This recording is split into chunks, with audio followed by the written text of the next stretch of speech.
আসসালামু আলাইকুম সবাইকে। আজকের এই achiever celebration and success story প্রোগ্রামে সবাইকে স্বাগতম। চলুন তাহলে শুনে আসছি কিছু সাকসেস স্টোরি, কিছু সাকসেসফুল রিডার্সদের থেকে।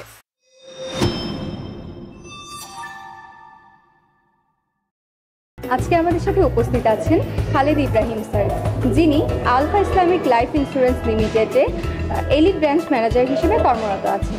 চলুন চলে যাই তার কাছে।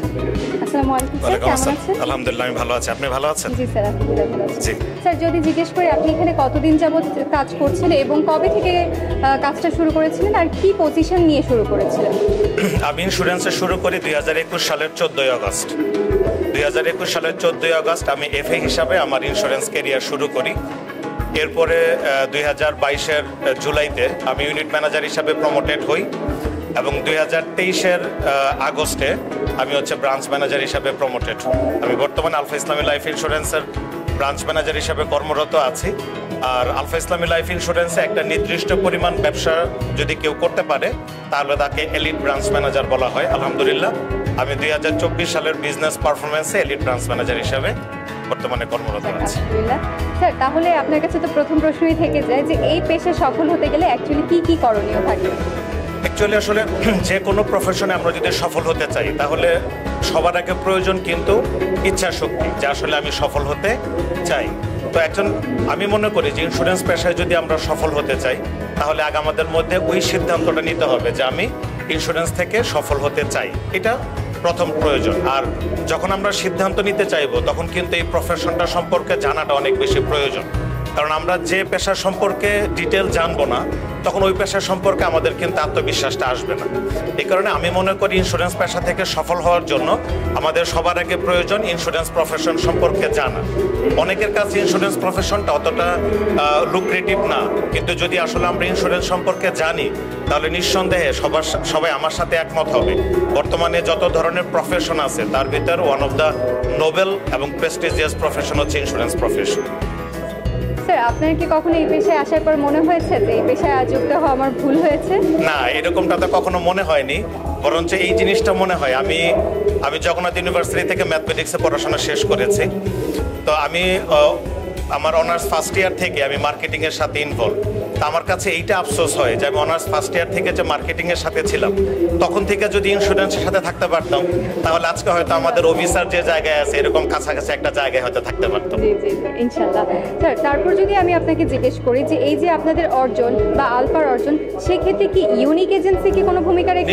নিঃসন্দেহে, কারণ আমরা যে কাজটা করছি, আমরা ইন্স্যুরেন্স যে কোম্পানিগুলো বাংলাদেশে আছে 36টা কোম্পানি, এক একটা কোম্পানি কিন্তু এক একটা প্ল্যানে কাজ করে। আলফা ইসলামী লাইফ ইন্স্যুরেন্স 3 লেয়ার প্ল্যানে কাজ করে, অর্থাৎ এফএ, ইউএম, বিএম। এটা হচ্ছে দল ভিত্তিক, সংগঠন ভিত্তিক।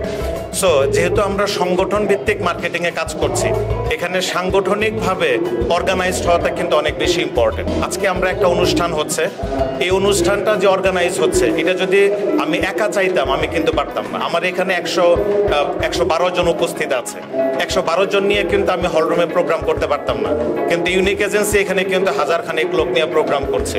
সেখানে আমি উপস্থিত হওয়ার কারণে আমার টিমটাও কিন্তু উদ্বুদ্ধ হচ্ছে।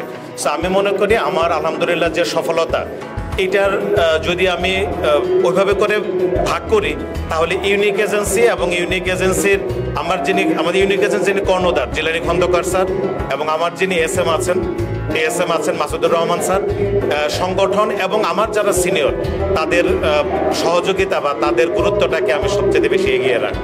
পাশাপাশি আমার সংগঠনে যারা আছেন, আমার ইউনিট ম্যানেজার এবং এফএ যারা আছেন, আমি তাদের প্রতি কৃতজ্ঞ এবং আমরা সব মিলে একটা সংগঠন এবং আমি পার্সোনালি প্রাউড ফিল করি যে আমি ইউনিক এজেন্সিতে আছি। এবং যারা ভিডিওটা দেখবেন আমি তাদেরকে অনুরোধ করব যে শুধু কোম্পানি হইলেই হবে না, কোম্পানি হইতে হবে আলফার মতো, আবার শুধু আলফা হইলেই হবে না, আলফার টিমটা হইতে হবে কিন্তু ইউনিকের মতো, তাহলেই কিন্তু সফল হওয়া সম্ভব।